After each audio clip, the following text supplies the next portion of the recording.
안녕하세요. 래퍼 박스라이프입니다. 후! 작년에 이어서 이제 올해도 워터밤에 출연하게 되었는데요. 그날 엄청 재밌게 놀아보자고요. 네, 그날 뵙도록 하겠습니다. 매번 페스티벌마다 복붙한 듯 늘 똑같은 노래, 똑같은 멘트만 반복하는 래퍼들이 있습니다. 그러다 갑자기 SNS에 신곡 소식 하나 띄우고 자극적인 이슈 하나 던져서 그걸로 또 한 시즌 땜빵하듯 버티죠. 솔직히 지금 딱 떠오르는 얼굴 하나쯤은 있으실 텐데요. 음악은 매번 비슷한 사운드에 기억에 남는 앨범은 없고 단코는커녕 팬들이랑 진짜 소통한 게 언젠지도 모르겠습니다. 근데 이게 과연 아티스트로서 제대로 된 커리어라고 할 수 있을까요?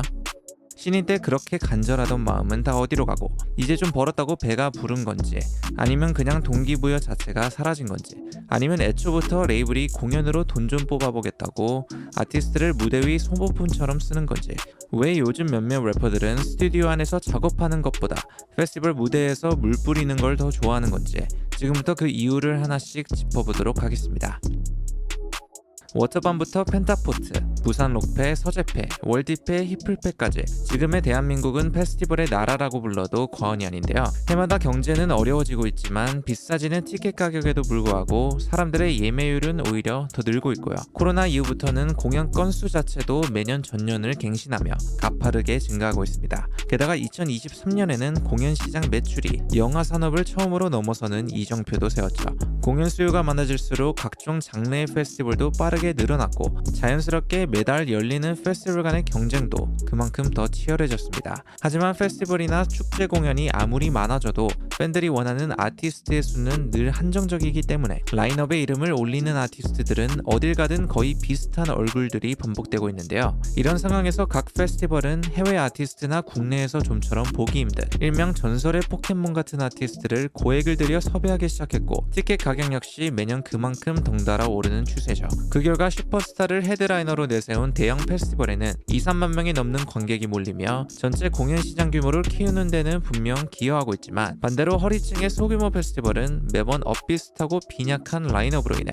관객 수요가 줄어들며 점점 설 자리를 잃고 있고 시장 전체는 점점 양극화되는 흐름을 보이고 있습니다. 이게 지금 대한민국 페스티벌 시장의 현실입니다. 페스티벌이 많아지면 당연히 아티스트들도 출연 기회가 많아지고 공연 수익도 같이 늘어날 것 같지만, 이게 래퍼들의 입장에서 보면 상황은 조금 씁쓸하게 흘러가고 있는데요. 페스티벌 숫자는 확실히 늘고 있는데 정작 힙합 트렌드 자체가 한국에선 예전 같지 않거든요. 특히 히트곡도 별로 없고 인지도나 대중성이 약한 래퍼라면 이제는 히플패 같은 힙합 페스티벌이 아니서야 래퍼들을 예전만큼 적극적으로 섭외하지 않는 분위기입니다. 결국 지금 대중의 관심이 힙합에서 점점 멀어지고 있다는 걸 보여주는 자본적인 장면이죠. 근데 여기서 진짜 중요한 질문 하나.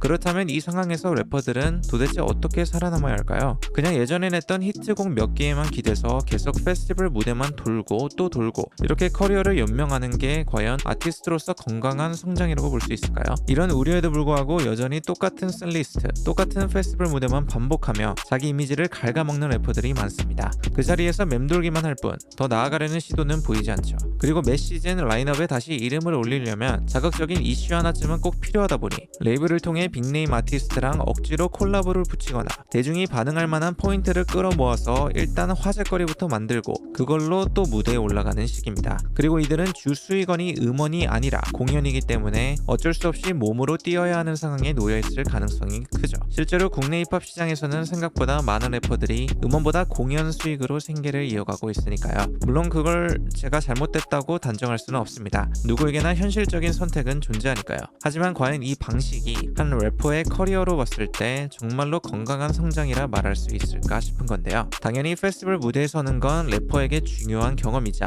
아직까지 나를 모르는 사람들에게 이름을 알릴 수 있는 큰 홍보의 기회입니다. 하지만 진정 아티스트가 해야 할 일은 작업에 좀 더 집중하고 좋은 곡들을 꾸준히 내면서 본인 커리어를 현명하게 이어가는 게 아닐까 싶은 거죠. 나라는 아티스트를 그저 두루두루만 대충 아는 불특정 다수가 섞인 공연 무대에서 몇십 분 동안 본인 이미지를 소모하느니 누구를 보러 온 건지가 확실한 진짜로 떼창할 준비가 된 찐팬들만 모인 단독 콘서트, 그 한 공간 안에서 더 긴 시간 동안 그저 히트곡 메들리만 들려주는 게 아니라 찐팬 아니면 모를 예전 곡들까지 꺼내면서 그렇게 쌓이는 시간들이 아티스트와 팬 사이에 절대 잊히지 않을 기억이 되는 거죠. 결국 이런 감정과 시간이야말로 오랫동안 사랑받는 아티스트가 되는 가장 단단한 기반이 아닐까요?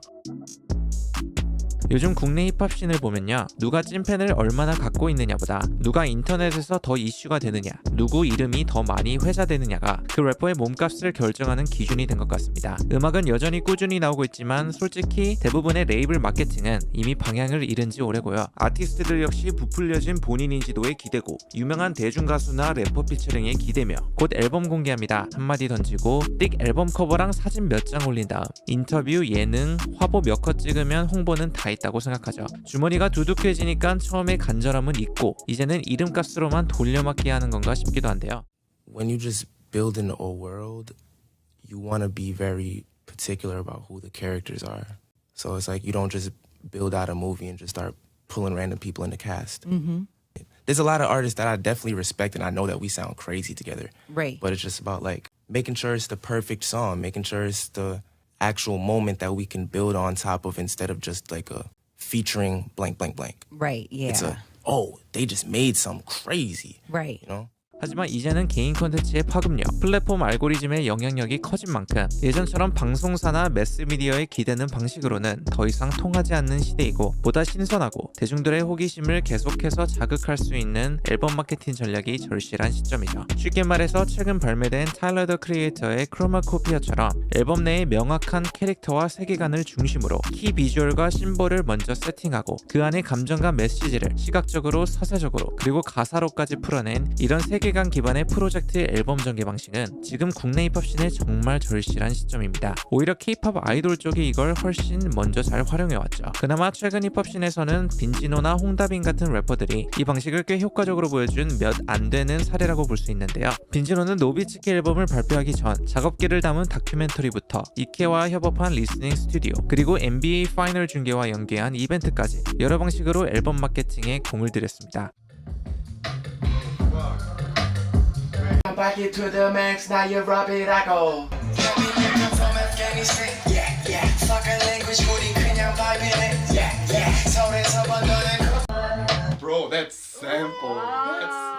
특히 왜 앨범 제목을 노비츠키로 지었는지, 왜 아내의 얼굴을 앨범 커버에 사용했는지 등 개인적인 서사를 함께 풀어내면서 음악 외적인 서브 텍스트도 꽤 풍부하게 전달됐다는 점이 인상적이었죠. 또한 DPR에서 홀로서기를 시작한 홍다빈 역시 기글스 앨범을 준비하며 작업 과정을 담은 다큐멘터리를 직접 제작하고 팬들과 더 솔직하게 소통하려는 서사 중심의 앨범 롤라웃을 시도하기도 했고요.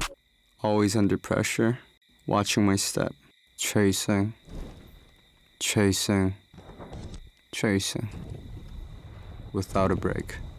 The reoccurring words always brought me back to the same place. A break? Yes, a break for us. Can you stop being selfish for us? Me, not you. You know how much I bust my ass for you? What?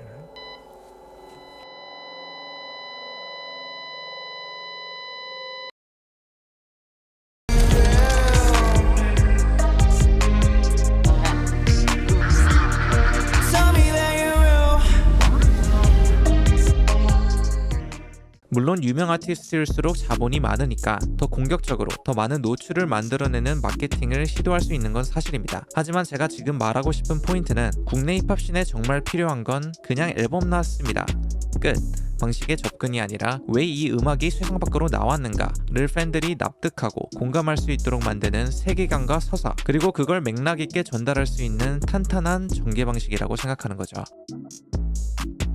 예전부터 아티스트가 앨범을 내는 이유는 단지 앨범을 발표하기 위해서만은 아니었습니다. 그 앨범을 바탕으로 전국 각지를 돌며 투어를 열고 팬들과 더 깊은 교감을 나누기 위한 것이기도 했죠. 국내 힙합 씬을 보면 물론 해외에 비해 마켓 자체가 작아서 전국 투어나 월드 투어 같은 걸 기대하기는 어렵겠지만, 하지만 아무리 소규모라도 단독 공연 하나 없이 이런 본질적인 흐름은 외면한 채 잠깐의 화제성에만 매달리고 이슈 만들기에만 에너지를 쏟는 경우가 점점 더 많아지고 있다는 인상을 받게 되는데요. 물론 앨범 발매 후 단독 콘서트를 여는 래퍼들도 있습니다. 하지만 대부분은 힙합 씬 안에서 손에 꼽히는 탑티어급 아티스트들이고 그마저도 베뉴 사이즈를 보면 한계가 뚜렷하죠. 특히 단독 콘서트를 몇천석 규모의 중소형 공연장에서 진행할 경우 막대한 수익을 기대하기는 어려운 구조입니다. A lot of artists, they kind of depend on touring for revenue, or that's kind of like their main thing. For me, I do a lot of different things, and for me, to be honest, like financially, it's not that beneficial for me. Just this, you know, the sizes that I do. I'm not doing arenas and stuff like that. So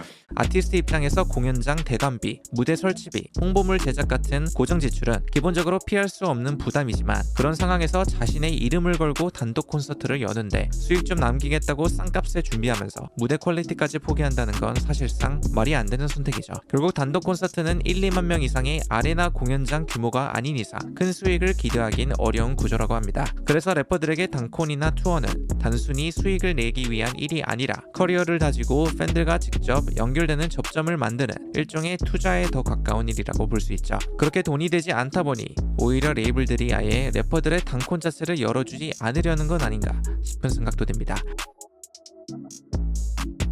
요즘은 전반적인 음악 퀄리티 자체가 워낙 상향 평준화됐고 누구나 방구석에서 음악을 만들고 세상에 발표할 수 있는 시대가 되면서 이제는 단순히 음악을 잘하는 것만으로는 더 이상 차별화하기 어려운 시대가 되었습니다. 결국 지금은 각 아티스트가 자기만의 서사와 캐릭터 그리고 세계관을 어떻게 구축하느냐의 싸움이 된 거죠. 이제 점점 은둔형 아티스트의 시대는 저물고 있다고 생각합니다. 데프트 펑크나 프랭크 오션처럼 앨범 하나 내고 몇 년씩 자취를 감추는 스타일은 더 이상 통하지 않는 시대가 왔고 요즘 팬들은 SNS를 통해 아티스트의 음악뿐만 아니라 그 사람의 성격, 일상, 가치관, 그리고 인간적인 매력까지 함께 알고 싶어합니다. 보통 그런 찐팬들이 생기는 아티스트들은 자기만의 뾰족한 매력이나 무기를 갖고 있는데요. 아티스트는 둥글둥글해서는 안 된다고 생각합니다.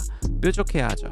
뾰족한 만큼 본인을 싫어하는 사람도 당연히 생기겠지만 모두가 좋아하는 아티스트는 사실 아티스트가 아니라고 생각해요. 아티스트가 새 앨범을 냈을 때 뭐 만 명의 수십만 명의 사람들이 아 그거 들어봤어 좋던데 하고 시큰둥하게 넘기는 반응보다 더 중요한 건 가사 한 줄 한 줄 다 따라 외우고 콘서트에선 목 터져라 떼창하고 그 아티스트의 모든 걸 알고 싶어하는 진짜 열광하는 찐팬 100명, 1000명을 모으는 일입니다. 그게 없이 나는 처음부터 대중적으로 갈래 라고 하면 결국 대중적인 트렌드에 휩쓸려 흘러가게 되고 그 유행이 사라지면 본인도 같이 사라지게 되는 거죠. 그리고 그 트렌드는요 나만 쫓아가는 게 아니에요. 나보다 훨씬 잘하는 사람들부터 다 따라갑니다.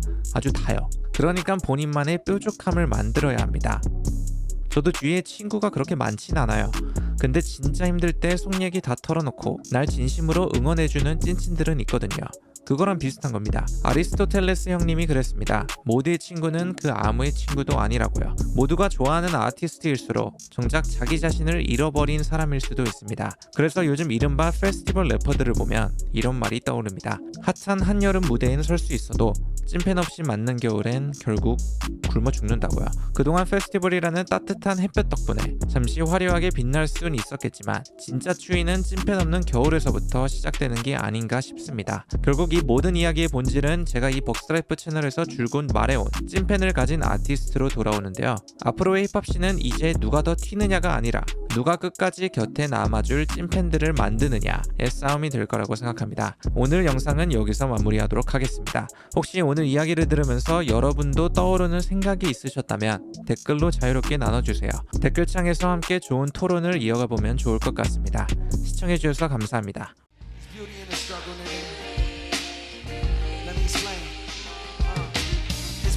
Struggle, ugliness, and the success. Hear my words and listen to my signal of distress. I grew up in the city.